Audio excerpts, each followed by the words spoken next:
Wale yote tunamshukuru Allah subhanahu wa ta'ala kutujalia kukamilisha jambo hili adhim, jambo tukufu kwa heshima na taadhima. Kwanza na washukuru wote ambao walochangia kwa kipekee kabisa.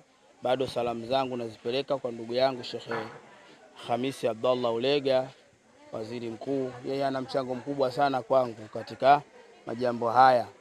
Lakini yote kwa yote tunawashukuru wadau ambao pia walichangia kwa namna moja ama nyingine kufikisha jambo hili mpaka limefika hapa. Tuwaombe sana, msituache na msitutupe.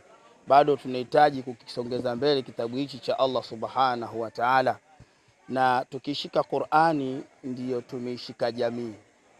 Tukishika Qur'ani ndiyo tumeishika jamii, na tukiacha Qur'ani ndiyo tumeiacha jamii, kwani Mtume Muhammad sallallahu alaihi wasallam anasema ahlul Qur'an hum ahlullah wa khassatuhu, watu wa Qur'ani ndio watu wa Mwenyezi Mungu na ndio watu wa kipekee.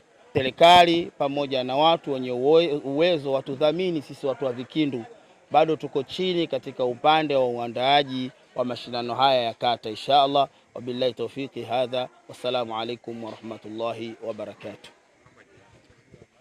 Kwa majina anaitwa Salim Ismaili Nasoro Dimoso, ni shekhe wa kata ya Vikindu, lakini pia ni mwalimu wa Qur'ani pale shule Ibn Jazari inshallah.